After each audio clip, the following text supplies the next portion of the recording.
Hi, I'm Chanelle, one of the journalists at Manx Radio. Welcome to the latest edition of Manx Radio Newscast. My name's Fatima Whitbread. I'm a former world champion, world record holder and Olympian athlete from the 80s. The campaign is to rejuvenate the care system sector. I use my lived experience as a young child. I was abandoned as a baby, some would say left to die, and a neighbour heard a baby crying in a flat, so she called the police, who came and banged down the door and rescued the baby, which was myself. And then I was made a warder court and spent the next 14 years of my life in children's homes. And so my ministry today is all about sport was my saviour. And through sport, obviously, I met the love of the Whitbreads, and I was fostered at the age of 14. Having spoken about sport, it was a wonderful opportunity, as it is for young people, to learn about life skills. And the National Sports Centre here have partnered up with the local authority, Corporate Parenting, for our children. There's about 80 plus children in the Isle of Man that needs extra loving care and support. And they've partnered up to offer them opportunities to come here at Sports Centre to be engaging with some of the sports that go on, which is really important because obviously for me, I mean, that's what I found, that was my saviour. And I think for a lot of young people today, it teaches them a lot of good skills, about self-discipline, engaging, finding good role models, being, obviously safe in a safe environment, and being kept away from, being targeted and groomed, and criminality. We have 27% of our under 21-year-olds have been in the care system, or across the care system sector, have been, in the prisons. And there's a lot to do with the fact that they don't have an awful lot out there. So the idea is to engage them in sports programs, and not all children like sport. There's an arts program too, and be able to keep them focused, help to skill them up, and hope that they will take on jobs, coaches, physios, mentors. Even in doing physios treatment and all those areas where obviously groundsmen even that are very needed. And I think that the wonderful thing about Fatima's UK campaign is that it's about collaboration and partnership, and that's what's brought me here to the Isle of Man and working with Julie Gibney. And Julie and I are really passionate about supporting these young people and doing the best we can for them. You currently don't have what I call legislation. You have good care, and the service that you provide is no doubt of a high standard. But it's now time, I think, to move into the modern day and bring out legislation that protects these young people, and also form partnerships within the public side in the private area as well, bringing in companies. You've got big companies, you've got a gaming company here that could come and offer these young people a lifetime experience of aspirational days, or working alongside different people to offer them the opportunity of apprenticeships. And that's what it's about. It's changing and making a difference to these young people's lives so that they can break that cycle, and hopefully one day when they have a family of their own, they will be able to move on and forwards and upwards. Thank you for sharing your story. How important is it that children in care, I know you mentioned there's about 80 children on the island in the care system. How important is it that they get that support that you had when you were growing up? How important was that support? How did that mold you? Well, I was born in the 60s, and so it was quite different to what it is today. So I mean, back in the 60s, there were children's homes, there were like institutions. There was 25 children in the first home, and I can remember that the first children's home that I actually went to, I would always be looking outside in the car park which our playroom faced, and I would be anybody that came into the car park, I'd always say, "Is that my mummy coming to get me?" It's tough times for these children, making it, slightly more comfortable in the fact of the knowledge that they know that the people see them, they're seen, heard, and valued is really important. And the fact that also that we can bring projects like this one to the National Sports Centre and develop life skills for these young people and outlets, is key. For them moving forward. They can have hope that there's something out there for them. They're not going to history repeat itself. That's, for me it was, slightly different. As I say, sport was my saviour, and I found the love of the Whitbreads through sport. My mother was a PE teacher, and a series of coincidences brought us together. But, if you want to go on fatimascampaign.com, and check me out, check out what we're doing with the care system sector and the rejuvenation of the care system sector, the summit next year, and also to support me and make a difference to these young children, because I'm walking Everest Base Camp on the 4th of May this year, and and if you help to share that information or contribute in some way, that will make a big difference to us, because all proceeds go to the children in the care system, and it also helps to create that awareness and a platform to get that message out there for our young people and helping them. It matters. All children and young people matter, and I think you can't do much more than give them a good start in life. Early intervention and inclusion is really key. And if you think that you've got room in your home and you've got space in your heart to open up and give these children a loving, secure home, that's the best thing you can give to a child. And every child has the right to a safe and happy childhood. Definitely. What was it about the island that attracted you here?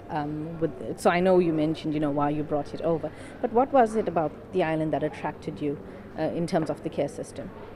Well, Julia and I have been talking for the past year, and we share the same passion, as I said earlier, and we really know that how important children are. They're our future.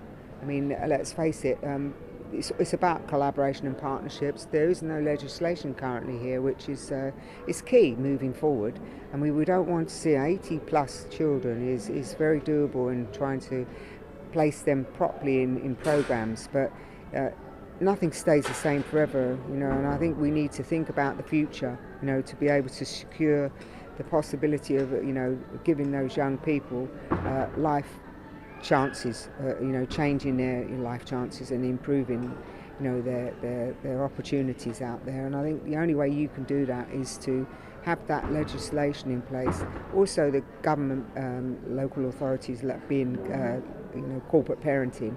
And bringing in the ask is really, what can you do to help us?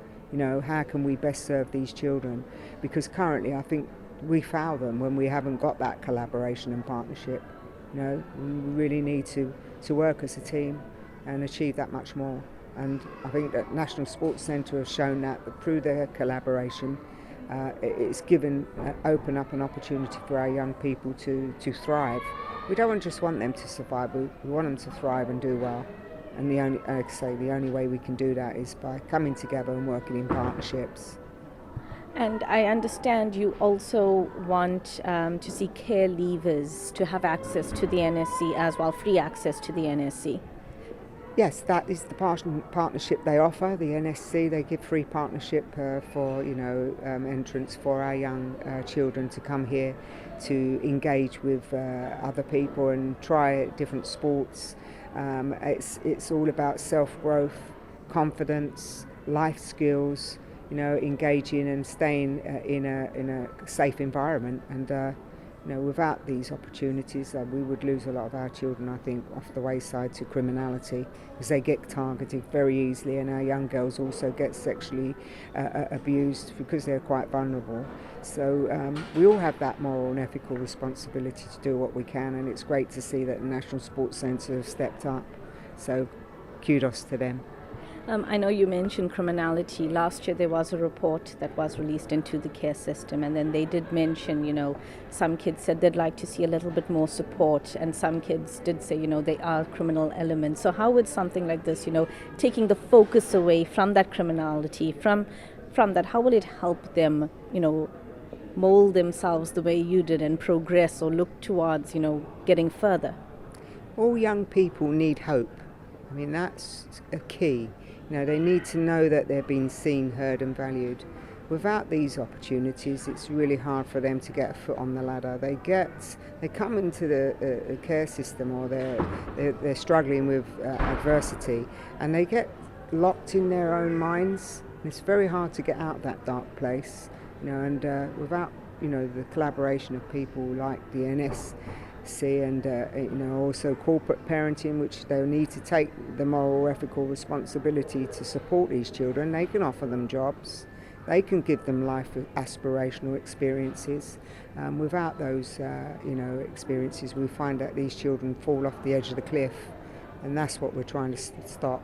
For me, it's no different. Sport was my saviour, and sport helped me find the love of the Whitbread family, and I'm one of the lucky ones. So that's why this is my ministry today, Fatima's UK campaign, which is turning around and going back to the care system and supporting these young people and local authorities and generally speaking with the nationalistic framework that I'm working with for our summit next year is to provide a better service in collaboration and partnerships to best serve those young people in the care system. How did you push yourself, back all those years ago before you even met the Whitbread family, when you were still maybe starting out in sport? How did you push yourself and keep yourself motivated? Well, 14 years to be institutionalised is a long time. So, it was always a worry for me to think, what is it that, I can do to get myself out of this situation? Because back then it was 16 being care leavers. And it was always being told to me, you'll never amount to anything, you'll end up on the streets, because in the 60s it was all about prostitution and marijuana. So that, was awful, prospect to be faced, and thinking that, is that really going to be me, my life? Surely not. And at 11 years old, I remember watching Mary Peters, who was a pentathlete from Northern Ireland, and Mary won the gold medal in the Munich Olympics, and I thought, there's something I can do. I could perhaps be an athlete and really be famous and live in a castle and drive Rolls Royces around. How wrong was I?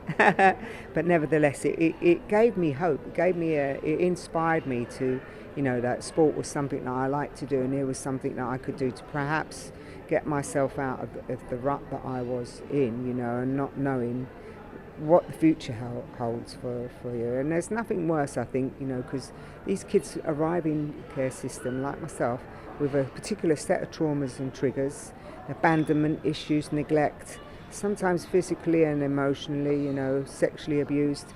And it's really tough, for them alone, which, most of our young care leavers at 18 today have to go independent living, and we know that the statistics are 33% of them end up within the 2 years of living on the streets. It's a really tough task for them to, one thing saying you go independent living, it's another thing being able to live an independent life. So this is why these programs are so important for them. It enables them to connect with people, have good role models.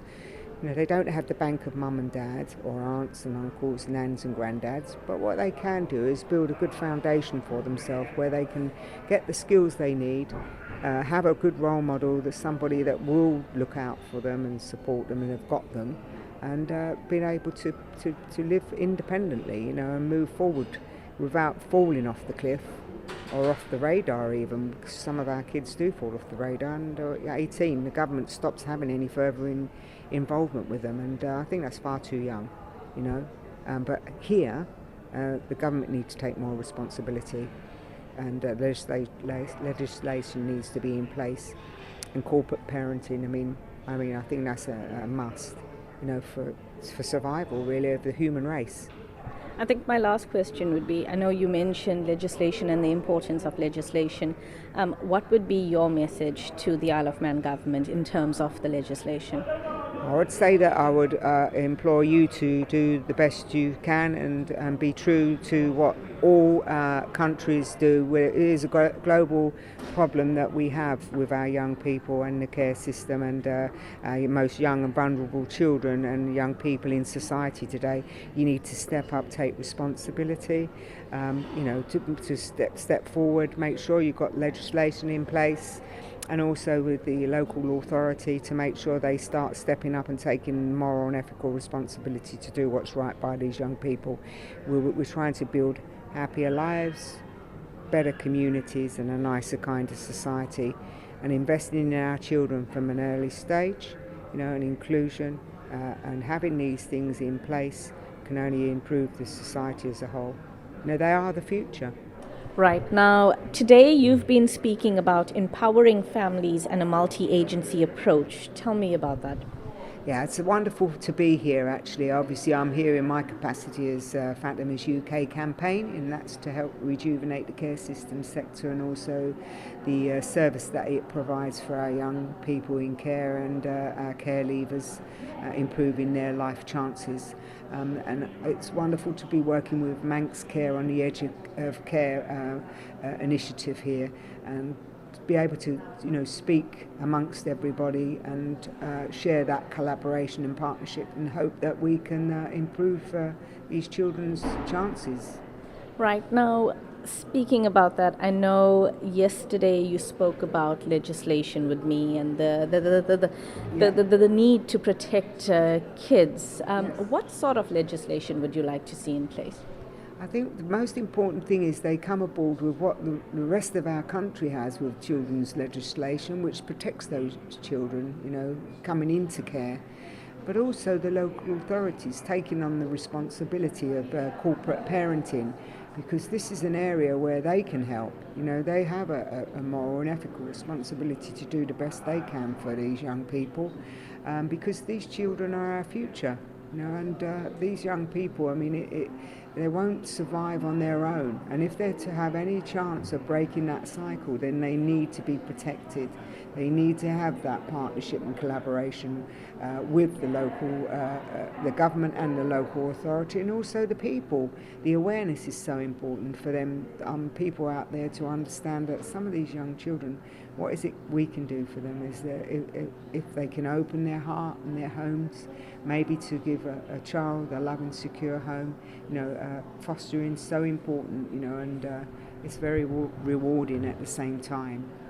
Before I go into fostering, because I know you also spoke about fostering yesterday, looking in from the outside, from outside of the island, do you think would you say they've dropped the ball by not having the legislation? Or no, I think what we need to think about is this is a much smaller island, so therefore, obviously it's unfortunate that it's detached from everything else that goes on in the rest of the UK. But having said that, there's 80 plus children, which is a big difference between 110,000 children in the care system back home. The logistics of that it makes it a lot harder to get things done, where here in the Isle of Man it makes it a lot easier.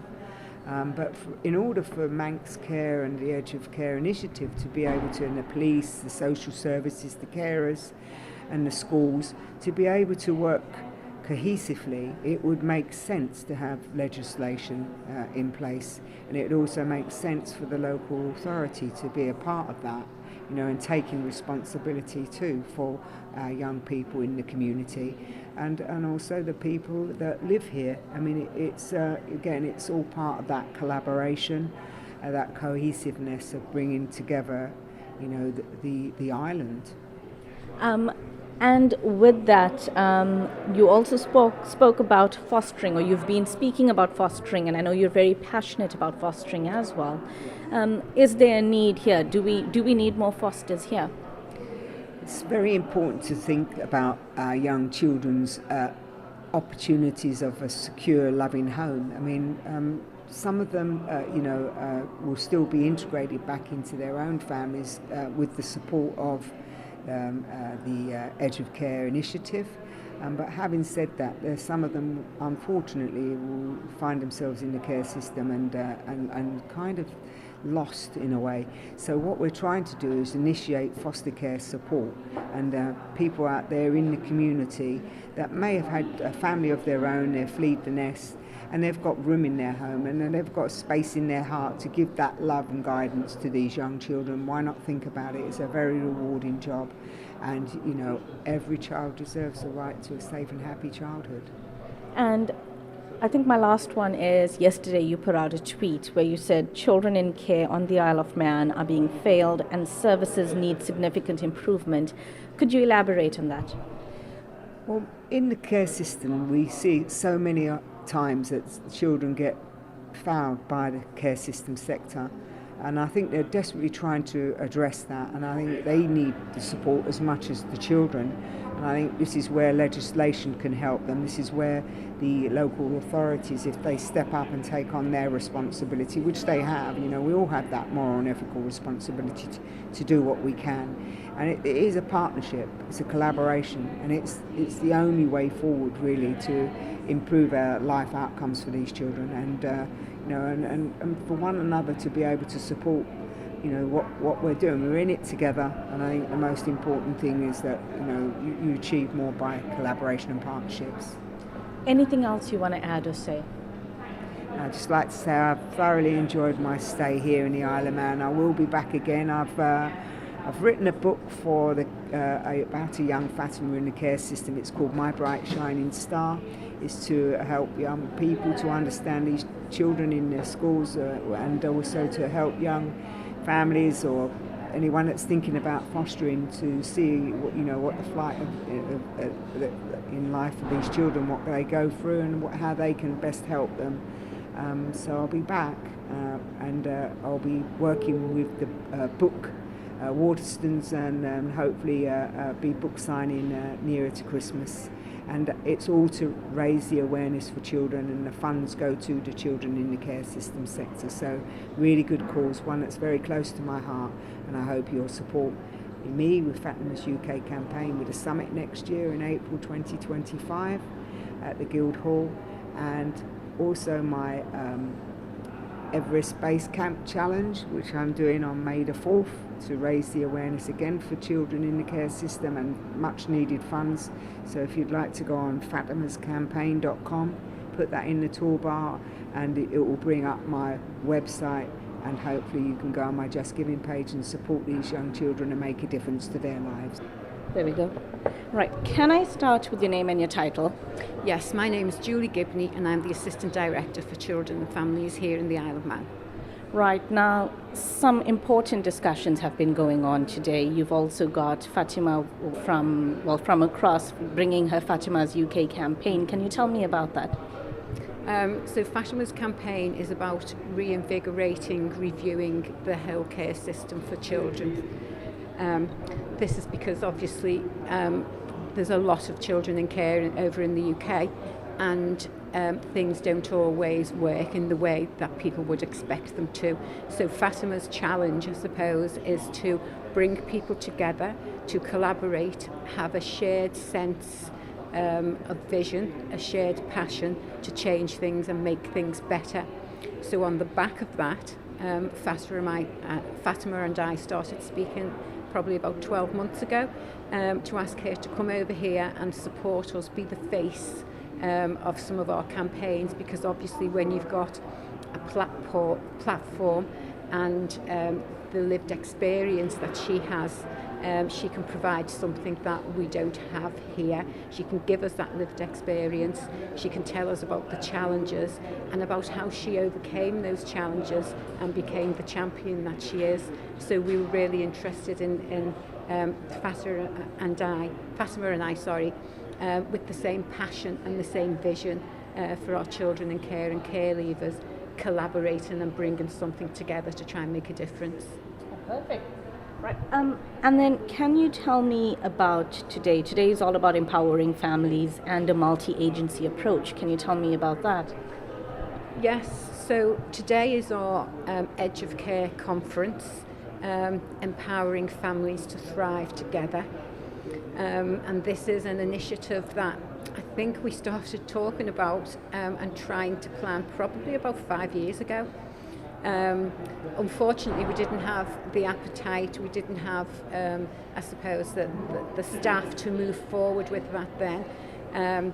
But for the past 12 months, 14 months, this initiative went live on a pilot scheme. So it's a shared initiative, multi-agency, obviously a collaborative approach. It can never be one agency. And the name of the service is Bridges. And that obviously is very apt because it tells you the story of we are trying to bridge the gaps in families to support the families when they feel that they're in crisis and need some support to just get things on the right track again. And it's also a bridge. If children and young people do need to come into the care system, then we are that bridge, we are those enablers to try and help them to get back home when it's safe and appropriate to do so.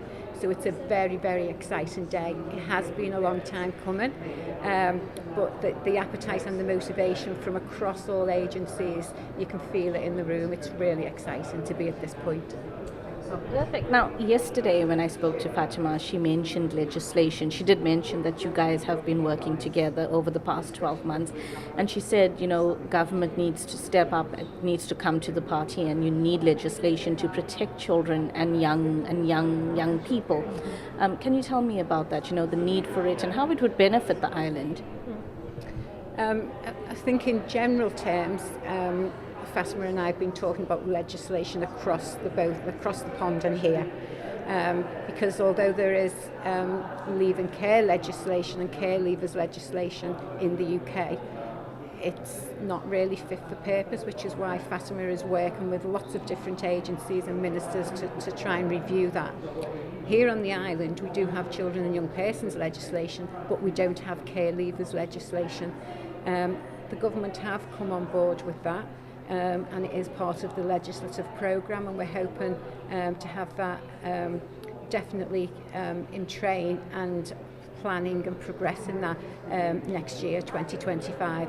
So we're quite excited about that because that will mean that care leavers are in legislation, so there is a legislative responsibility from all agencies, all members of government to step up and show how you are a corporate parent for these children who are leaving care, and that is we need that. That's not to say that we haven't been working within good practice and moving things forward without the legislation, but the legislation just gives it a little bit more teeth and enables us to hold people to account against their responsibilities. Maybe talk to me more about corporate parenting and, the need or the importance of that. So corporate parenting responsibilities, the principle of corporate parenting is that anybody who has responsibility for a looked after child, every government organisation has got a responsibility to that child. You should offer that child the same as you would offer your own children. So you need to ensure they have appropriate education, they have job opportunities, they've got appropriate housing, financially they are stable enough to move on into independence. So it's all of those responsibilities that you would have as a parent for your own children that you need to make sure that you are given to the children that we have in the care system. I think my last question would be, yesterday Fatima's account, she tweeted, children in care on the Isle of Man are being failed and the services need significant improvement. Would you like to comment on that? That was a comment from the recent Ofsted report. And obviously within that there were aspects of some children in care being failed, and that was mostly around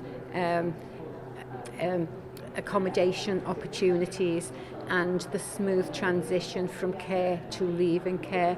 There's been a lot of work across the board really trying to resolve that, and we have come a long way. There's still a lot to do. And obviously we link in with the DHSC and with government colleagues and Kerry Sharp, who's our children's champion. So there is a collaboration, there's an understanding of what's needed. We just need to progress with that and move that forward. Okay.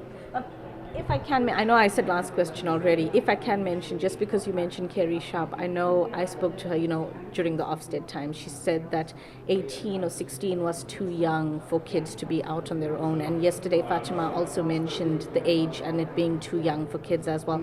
Is that something that you also in talks about? Yes, it does. Now, 18, nobody would disagree. Our own children very rarely leave home at 18. So 18 is quite young to become independent. So they are then young adults, so they're no longer classed as children.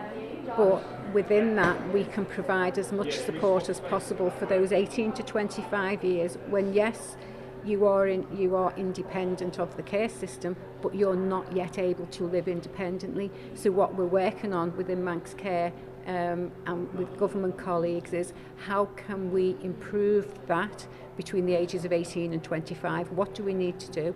They are young adults, but what can we put in place to make sure they're appropriately supported to be able to live independently as they move on and as they get older into their 20s and become young adults? So there's a lot of thought and a lot of planning and a lot of work around that. Perfect. Anything else you want to add or say?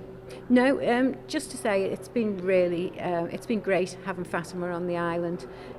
She brings a lot of innovation. She brings a lot of connections that she's going to link us up with that can support us on our care leavers journey. So we're really appreciative of that. She's also invited a number of us to a summit next year, and it's part of Fatima's UK campaign, and that again is a collaboration, a sharing of ideas, a bringing together of politicians, key children's charities and key leaders and innovators across services to try and see what we can do to make a difference. My name is Jonathan Worley. I'm the Chief Executive Officer at St Christopher's. Right, now today Manx Care held an event about empowering families and the need for a multi-agency approach. Can you tell me about that and how today had gone? Yeah, today's been a really successful event just because we brought so many people together with the passion to create brighter futures for children who are on the island, and those children who perhaps their needs are not being fully met by their parents and might, as one alternative to their care arrangements, be brought into the care system. So we're working in new ways as a multi-agency group to support parents to meet the needs of their children, to have their own needs met, so children can remain at home in those living environments and have really good outcomes.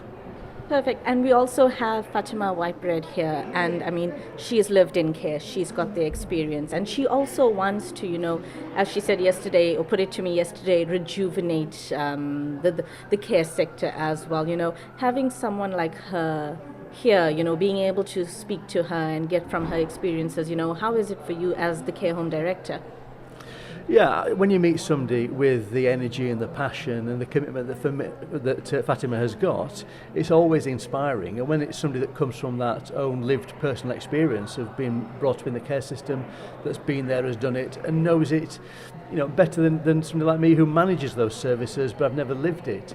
It's always inspiring to hear somebody that's achieved so much, and it inspires me to think, how can I motivate the services that I'm responsible for, so that we can be those people that inspire the young people in the care system, so they can fulfil their dreams and meet their own full potential. Right, and yesterday when I spoke to her, she spoke about advocating for legislation for young children, for children and young people. As the CEO of St. Christopher's, is this something you'd also like to make the call for, something that you'd perhaps back? Yeah, legislation is a part of what's needed, because that informs the statutory responsibilities, but it is a small part of it. What we need is really transformation in terms of resource application, and that's what really makes a difference, but legislation is an important part of that. Here on the Isle of Man, there is a need to look at the support that's given, particularly to young people that leave care, and how we make sure that there's enough resource goes into fulfilling that commitment. When a child's brought up in the care system, it is a significant cost. So you need to make sure that when they reach 16, 17, 18, you don't undo all that good work by then having a lack of resource there to allow them to go on and to fully achieve their potential.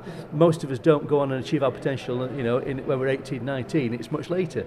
So why would we undo the support that's been done over a number of years before then? So that's where change is really needed.